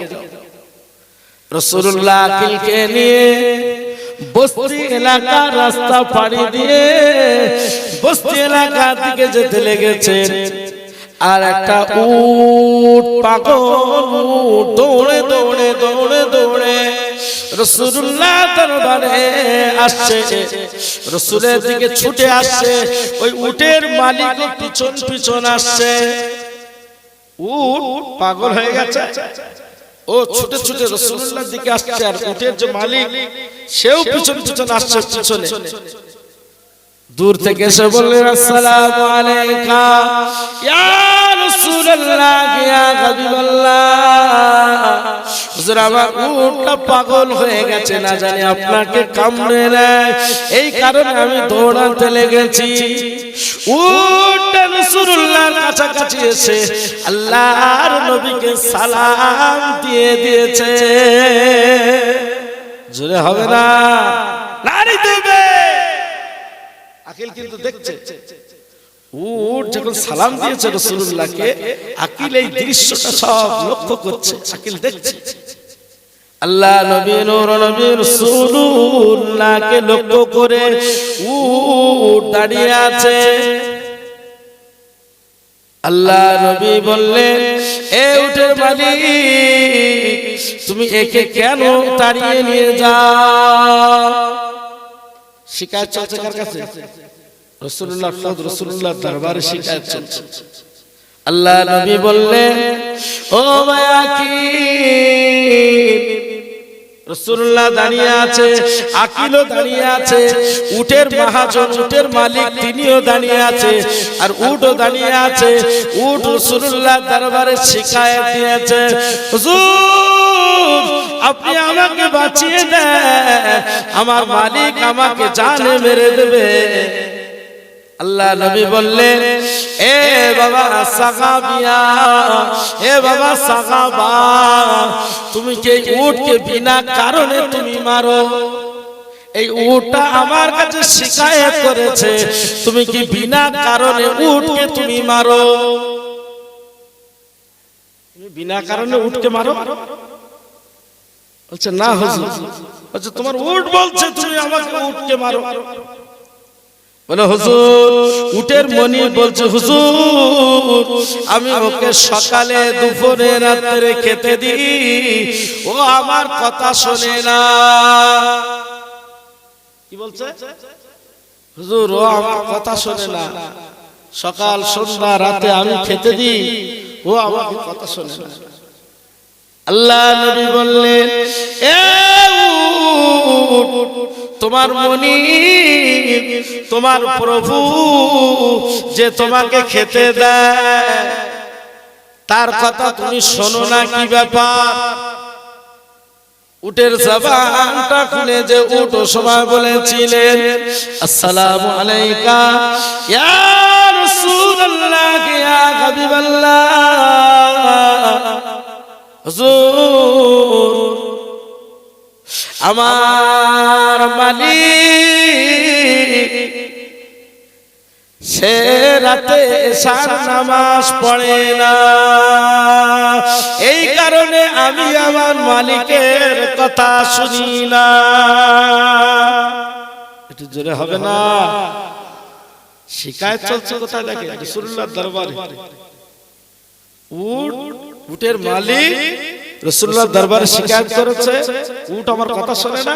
আর উট বলছে হুজুর আমার মালিক এশার নামাজ পড়ে না, রাতে ঘুমিয়ে যায়, তাই আমি আমার উটের আমি যে উট আমার মনিবের কথা আমিও শুনি। আল্লাহর নবী বললেন, এ উট, এ বাবা, তোমার যে উট যে শিকায়ত করছে আমার কাছে, এর কি সত্য বলছে? এই উটের যে মালিক মাথাটা হেড করে, মাথাটা নিচু করে কোনো কথা বলছে। আল্লাহ নবী দরবারে শিকায়ত চলছে। উট সময় বলেছিলেন, দাদা হুজুর পীর কেবলা রাহমাতুল্লাহ আলাইহির দরবারে একজন ভক্ত মুরিদ যে হাজির, হুজুর আমার বাড়িতে জিনের অত্যাচার হয়, রাতের বেলা ছাদের উপরে ইটের আওয়াজ হয়, ছাদে যেয়ে দেখি কিচ্ছু নেই, নিট অ্যান্ড ক্লিন পুরোপুরি পরিষ্কার, দুমদাম আওয়াজ হচ্ছে। মুজাদ্দিদুল জামান ট্রিটমেন্ট করছে, এই নামাজ পড়িস যা। আরে এলো পীর সাহেবের কাছে তদবির দেবে, একটু ঝাড় ফুঁক দেবে, তো পীর সাহেব তো উল্টো সুর গাইছে, এই নামাজ পড়িস। ও কিছু বলেন না, চুপচাপ আছে। দাদা হুজুর বললেন, এই যদি নামাজ না পড়িস আমি ওই জিনেদের আরো বলে দেবো তোর বাড়ি যেন তছনছ করে ধ্বংস করে দেয়। বলছে যা, এলো ভালো হতো, বাড়িটা যাতে বেঁচে যাবে। আরে হুজুর তার উল্টো দুয়া দিচ্ছে। মুজাদ্দিদুল জামান বললেন, যা আজ থেকে 5 ওয়াক্ত নামাজ পড়বি। আমি মুজাদ্দিদুল জামান দাদা হুজুর কিবলা বলছি, আল্লাহর রহমতে তোর বাড়িতে জিনের অত্যাচার আল্লাহ বন্ধ করে দিল। জোরে বলুন। ও যে বাড়িতে চলে গেছে সেই দিন থেকে নিজের পরিবার, নিজের ছেলে মেয়ে সকলে 5 ওয়াক্ত নামাজ পড়ছে। 15 দিন পরে ও এসে মুজাদ্দিদুল জামানের দরবারে হাজির। দাদা হুজুর কিবলা রহমাতুল্লাহ আলাইহি দেখেছি তুমি সেই আসামি। দাদা হুজুর কাছে এসে ও মিষ্টি মিষ্টি হাসছে। দাদা হুজুর জিজ্ঞাসা করলেন, কি রে কি হলো? ও হাসতে হাসতে চোখ দিয়ে পানি বার হচ্ছে। এটা কিন্তু দুঃখের পানি না, এটা সুখের পানি। হুজুর আজ থেকে 15 দিন আগে আপনার দরবারে আমি এসেছিলাম, যেদিন আপনি আমাদেরকে নামাজের তালিম দিয়েছিলেন, নামাজ পড়তে বলেছিলেন। হুজুর ওই দিন থেকে একাধারে 15 দিন আমি আমার বিবি বাল বাচ্চা সকলে 5 ওয়াক্ত নামাজ পড়ি। আল্লাহকে আল্লাহ শপথ করে বলছি, ওই দিন থেকে আমার বাড়িতে কোনো জিনের আর অত্যাচার তাসর আসর পড়ে না। জোরে বলুন। দাদা হুজুর তো জিনেদের যে বাচ্চা তাকে বলেছে নামাজ পড়বে আজ থেকে, যারা ওর বাড়িতে বদমাইশি করছে ওদেরকে ওখান থেকে ধাকিয়ে দেয়। দাদা হুজুরের ট্রিটমেন্ট দেখেছে। আর আমরা মৌলভী সাহেব সাথে বসে আছি, শুধু মাল একবার আসলে হয়।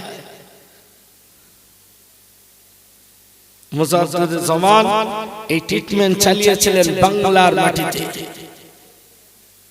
কথা বুঝলে? আজকের যে চাঙ্গারি ঘোরাচ্ছে, আমি গতদিন মালদায় যেও বলে এসেছি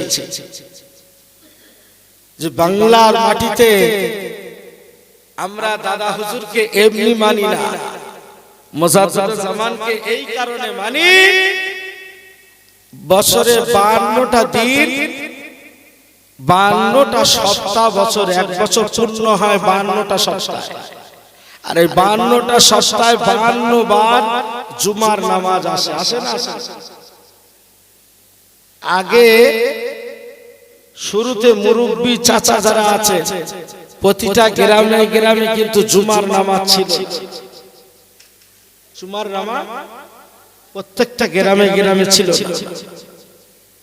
এই বাংলার মাটিতে প্রতিটা গ্রামে গ্রামে জুমার নামাজ যিনি প্রতিষ্ঠা করেছেন তিনি হলেন এই বাংলার গৌরব, হাদিয়ে দৌরান, চশমে চেরাগ আলা হযরত দাদা হুজুর পীর কিবলা রহমাতুল্লাহ আলাইহি। জোরে বলুন।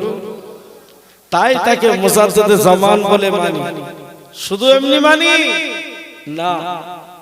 আজকের জুমার দিনে আমরা জুমার 2 রাকাত নামাজ হয়ে যাওয়ার পরে আমরা 4 রাকাত বাদিল জুম্মা নামাজ পড়ি, তারপরে 4 রাকাত কিসের নামাজ পড়ি? আখিরি জোহর। যাক আলহামদুলিল্লাহ। এখানকার শ্রোতা মোটামুটি সাবান আছে, কথা বুঝলেন? এই আখিরি জোহরের নামাজ আমরা পড়ি কেন?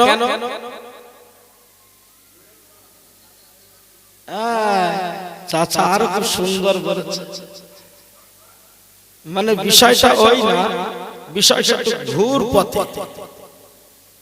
মানে জুমার যে শর্ত আছে, গ্রামে আপনার গ্রামে জুমা আদায় হতে গেলে যে শর্ত আছে 4টে, এই 4টে শর্ত 2টো পরিপূর্ণ পাওয়া যাচ্ছে আর 2টো পাওয়া যাচ্ছে। সন্দেহযুক্ত, মানে চারটে শর্ত পরিপূর্ণ হলে জুম্মার নামাজ জায়েজ হবে। তাহলে দুটো শর্ত পরিপূর্ণ হচ্ছে আর দুটো হচ্ছে, তাহলে কি হবে? জুম্মার নামাজ পূর্ণ হতে গেলে চারটিই দরকার, কিন্তু দুটো শর্ত পূর্ণ হচ্ছে আর দুটো পূর্ণ হচ্ছে। বাংলা মুজাদ্দিদে জামানের প্রধানতম খলিফা বসিরহাট আল্লামা রুহুল আমিন রাহমাতুল্লাহ আলাইহি ফতোয়া আমিনিয়ার ভিতরে সুন্দরভাবে উদ্ধৃতি দিয়ে তিনি জানিয়েছেন, এই বাংলার জমিনে গ্রামে গ্রামে নামাজ জায়েজ হতে গেলে ওখানে আকিরি যোগরে 4 রাকাত নামাজটা আদায় করে নিতে হবে। যদি শর্ত অনুপাতে জুমার নামাজটা 2 রাকাত জুমার নামাজটা আমরা পড়ে নিয়েছি, ওটা যদি আদায় না হয় 4 রাকাত আকিরি যোগরে নামাজটা পড়ে নেব। বছরে 52টা দিন জুমার নামাজ যদি না হয় জোহরের নামাজটা কাজা হবে না, জোরে হবে না। আসলে সবাই ঘোর কাটিনি, সবাই বুঝতে পারে না, বুঝতে পেরেছেন? ক্লিয়ার বুঝতে পেরেছেন তো? এই জন্য আমরা মুজাদ্দিদুল জামানকে মানি, যিনি আমাদের জাহান্নামের রাস্তা থেকে নাজাতের রাস্তা দেখিয়েছেন। জোরে বলবেন না সুবহানাল্লাহ। এই কারণে আমরা মুজাদ্দিদুল জামানকে মানি, দাদা হুজুরের মাসলাককে এই কারণে আমরা গুরুত্ব দিই। যারা এই মাটিতে চেঙ্গারি ঘোরাচ্ছে, আজও বিভিন্ন দলের মতদর্শের মানুষ, তাদেরকে বলবো, যদি আপনারা লোক দেখাচ্ছেন, লোক কিছুদিন আগে আমাদের ছেলেরা হুড় হুড় করে সব সেই হুগলি জেলার কুইনানের দিকে যাচ্ছে, কি ব্যাপার রে? বলে বিশাল ব্যাপার, বিশাল লোক। আরে লোক, এখানে যদি সিনেমার আর্টিস্টরা আসে জায়গা দেওয়া যাবে? ফাংশন হলে জায়গা দেওয়া যাবে? ছেলে মেয়ে তুমি লোক দেখাচ্ছ, লোক, আমিও লোক দেখাচ্ছি। লোক এসেছে আলাদা ব্যাপার, এটা আলাদা বিষয়। তাহলে লোক দেখে তুমি মানুষকে বিভ্রান্ত করছো কেন? কেউ বলছে আমার একটা উমরা হয়ে গেছে, ছি ছি, নাউজুবিল্লাহ। ঈমানের খাতা হয়ে যাবে, মুসলমান থেকে খারিজ হয়ে যাবে। ঈমানটাই ভাবে শেষ করছে শয়তানের দল।